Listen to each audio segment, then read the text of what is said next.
memulai ibadah hari ini, kita menyanyikan lagu Bapa Datang Padamu. Kita nyanyikan lagu ini dengan bersungguh-sungguh ya.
Yuk sekarang kita berdoa ya. Ikuti Lause berdoa ya. Kita berdoa bersama-sama ya. Tuhan Yesus, terima kasih Tuhan. Hari ini Tuhan kami masih bisa kembali Tuhan beribadah Tuhan kepada Tuhan. Walau masih dari rumah kami masing-masing, tapi kami yakin Tuhan, walaupun kami beribadah di tempat kami masing-masing, Engkau mau hadir Tuhan bersama dengan kami. Tuhan, terima kasih Tuhan atas penyertaan-Mu Tuhan setiap hari Tuhan, di pagi, siang, sore, dan juga malam hari Tuhan. Kami tahu Tuhan, Engkau selalu menyertai kami Tuhan. Kasih dan anugerah-Mu terus melimpahi kami Tuhan. Tuhan, sebentar kami mau memuji, mau bernyanyi untuk Tuhan. Nanti kami juga akan mendengarkan firman Tuhan. Kiranya semua yang kami lakukan ini Tuhan boleh sungguh hanya menyenangkan hati Tuhan. Di dalam nama Tuhan Yesus kami sudah berdoa. Amin. Karena Tuhan sangat sayang sama kita, Tuhan menyertai kita setiap hari adik-adik. Kita seharusnya senang ya. Nah, kita nyanyikan lagu Yesus di dalam rumahku, senang-senanglah. Boleh sambil berdiri atau tepuk tangan ya.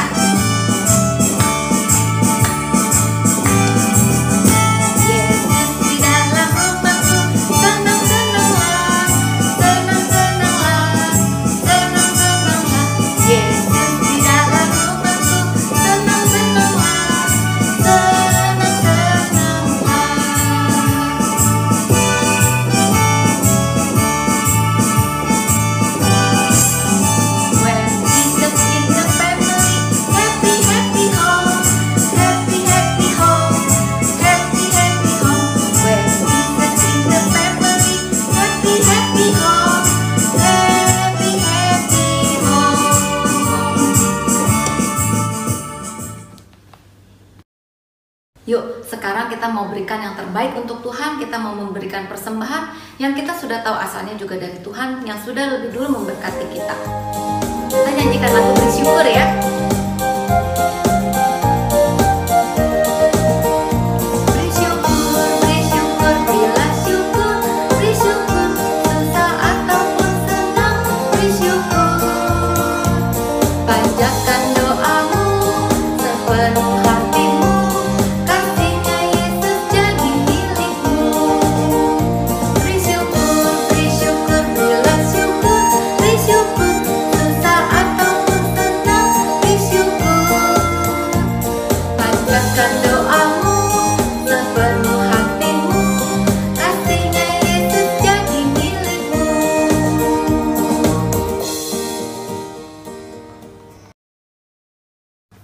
Yuk sekarang kita berdoa ya, ikuti Lause ya. Tuhan Yesus, terima kasih Tuhan. Saat ini Tuhan, kami membawa persembahan Tuhan, yang kami tahu Tuhan asalnya terlebih dulu dari Tuhan yang sudah memberkati orang tua kami Tuhan. Tuhan, kiranya Engkau mau terima persembahan kami ini Tuhan. Tuhan sucikan dan kuduskan sehingga boleh dipakai untuk pekerjaan di dalam rumah Tuhan. Di dalam nama Tuhan Yesus kami berdoa, amin. Nah, sebelum mendengarkan firman Tuhan, kita mau siapkan hati kita dulu ya, supaya firman Tuhan yang kita dengar tidak berlalu begitu saja. Kita nyanyikan lagu firman Tuhan, mau dengar.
Kita bisa ketemu lagi di hari Minggu ini.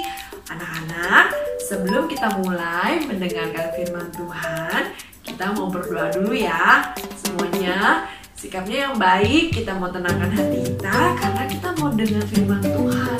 Kita mau dengar apa yang Tuhan mau sampaikan sama kita hari Minggu ini. Yuk semuanya lipat tangannya, tutup matanya, kita berdoa ya. Bapa di dalam surga, kami bersyukur hari ini Tuhan masih izinkan kami untuk mendengar suara Tuhan. Tuhan, tolong kami supaya bisa mengerti maksud yang Tuhan mau sampaikan, yang Tuhan mau ajarkan kepada kami hari ini. Terima kasih Tuhan, tolonglah Setania yang akan bercerita. Dalam nama Yesus kami berdoa. Amin. Anak-anak, minggu yang lalu coba diinget-inget ceritanya tentang apa ya? Siapa yang masih ingat? Ayo dipikir-pikir. Lause kasih tahu ya. Minggu yang lalu anak-anak mendengar cerita tentang bagaimana Tuhan Yesus dicobai di padang gurun. Nah, setelah pencobaan itu, setelah selesai Tuhan Yesus berpuasa, Yesus kembali ke kota Galilea. Tapi sebelum Lause bercerita, Lause mau tanya nih sama anak-anak. Coba ya anak-anak, bayangkan bagaimana rasanya kalau tiba-tiba teman kamu, tetangga kamu yang tinggal di dekat rumah kamu, di kompleks kamu bilang sama kamu bahwa, kamu tahu nggak, sebenarnya saya ini anak raja loh, saya ini anak presiden. Pasti kebanyakan dari kalian nggak percaya ya, karena loh, kamu kan setiap hari tinggal di sini, main sama aku, gimana bisa kamu jadi anak presiden atau anak raja? Pasti itu yang kalian pikirkan kan? Kebanyakan dari kita pasti langsung berpikir, oh dia pasti bohong. Nah, hari ini Lause mau cerita tentang Tuhan Yesus yang kembali ke kota asalnya. Setelah dia dicobai di padang gurun, Tuhan Yesus kembali ke kota Galilea. Di Galilea, Tuhan Yesus sudah banyak yang dengar bagaimana dia bisa membuat mukjizat, bagaimana dia penuh kuasa. Banyak orang sudah bicara tentang dia. Nah, di sana pun Tuhan Yesus melayani di bait-bait Allah. Setelah melayani di Galilea, dia kembali pulang ke rumahnya di kota Nazaret. Kota Nazaret tempat mama dan saudara-saudaranya tinggal, tempat di mana dia dibesarkan. Pada hari itu adalah hari Sabat. Sehingga setiap orang harus pergi ke sinagog. Sinagog itu adalah seperti kita sekarang, gereja, rumah ibadah. Di sana sudah banyak orang yang berkumpul. Dan Tuhan Yesus datang ke sana. Yesus masuk ke dalam rumah ibadah. Dan di sana dia diberikan kitab Nabi Yesaya. Pada zaman dahulu, kitab itu bentuknya bukan seperti ini, lembaran-lembaran buku ya, tetapi bentuknya gulungan kertas. Nah, Tuhan Yesus diberikan sebuah gulungan kertas dari kitab Nabi Yesaya dan dia membacakan ayat yang tertulis di kitab itu. Begini bunyinya. Roh Tuhan ada padaku, oleh sebab Ia telah mengurapi aku untuk menyampaikan kabar baik kepada orang-orang miskin, dan Ia telah mengutus aku untuk memberitakan pembebasan kepada orang-orang tawanan dan penglihatan bagi orang-orang buta, untuk membebaskan orang-orang yang tertindas, untuk memberitakan tahun rahmat Tuhan telah datang. Setelah membaca firman Tuhan itu, Yesus menutup gulungan kitabnya dan memberikannya kembali kepada pejabat sinagog. Lalu dia melanjutkan. Semua mata tertuju padanya ya.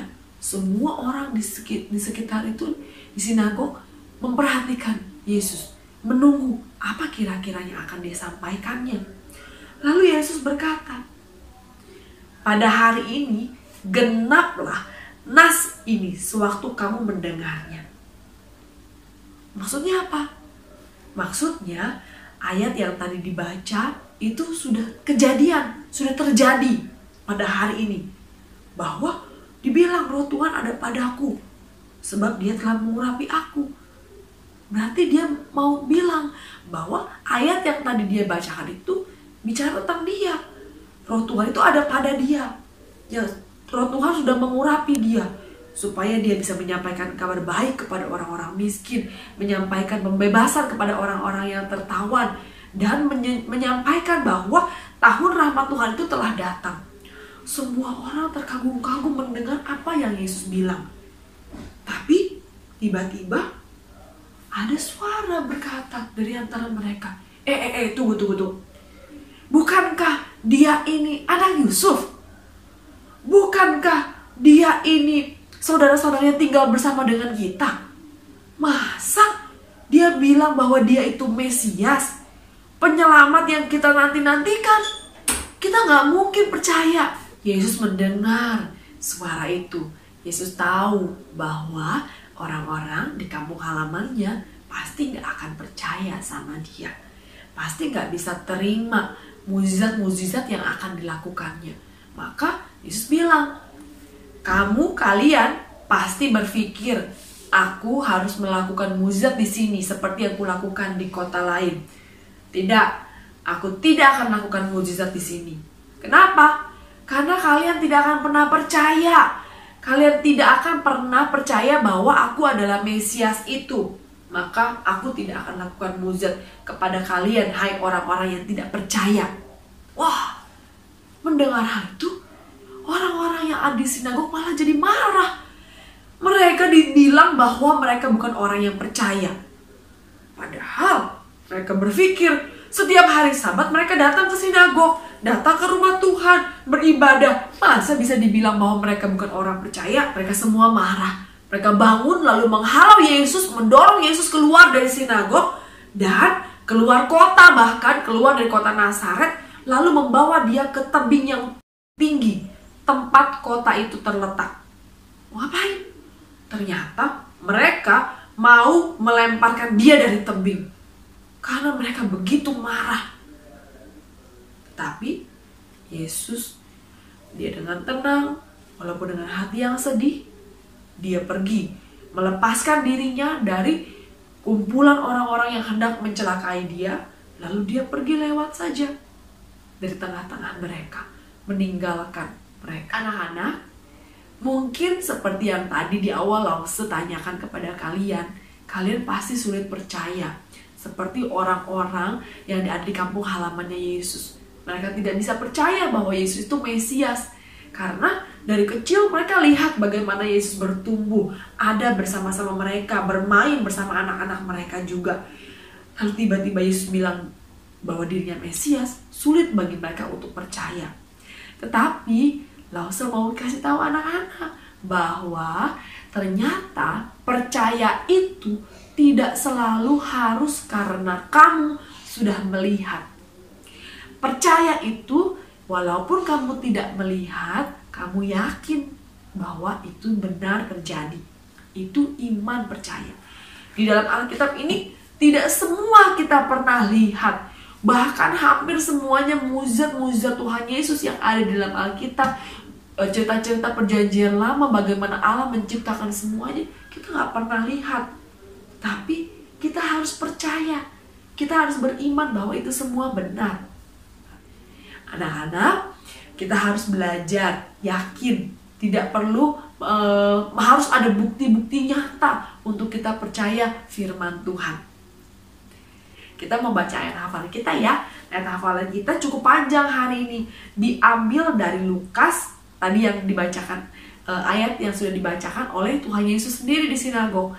Lukas 4 ayat 18-19. Roh Tuhan ada padaku, oleh sebab ia telah mengurapi aku untuk menyampaikan kabar baik kepada orang-orang miskin. Dan ia telah mengutus aku untuk memberitakan pembebasan kepada orang-orang tawanan dan penglihatan bagi orang-orang buta. Untuk membebaskan orang-orang yang tertindas. Untuk memberitakan tahun rahmat Tuhan telah datang. Demikian cerita sekolah minggu kita hari ini, cerita firman Tuhan hari ini. Anak-anak, kita harus ingat terus dalam hati bahwa iman percaya itu tidak selalu harus dibuktikan. Kamu percaya bahwa firman Tuhan itu benar. Tuhan Yesus itu Mesias kita, satu-satunya penolong kita. Tidak bisa dilewat orang lain. Hanya melalui Tuhan Yesus saja kita bisa diselamatkan. Mari kita berdoa. Terima kasih Tuhan untuk firman Tuhan hari ini. Tolong kami supaya bisa tetap percaya, terus saja percaya bahwa Tuhan satu-satunya penolong dan juru selamat kami. Terima kasih sebab Tuhan sudah memilih untuk menyelamatkan kami. Tuhan, kami mau menyerahkan hari kami ke dalam tangan-Mu. Tuhan memberkati, Tuhan jagai kami supaya minggu depan kami boleh kembali beribadah dengan setia. Terima kasih ya Yesus, di dalam nama-Mu kami berdoa dan bersyukur. Amin. Anak-anak, sekolah minggu kita hari ini sudah selesai. Sampai jumpa minggu depan ya. Tetap setia beribadah. Tuhan Yesus memberkati. Bye.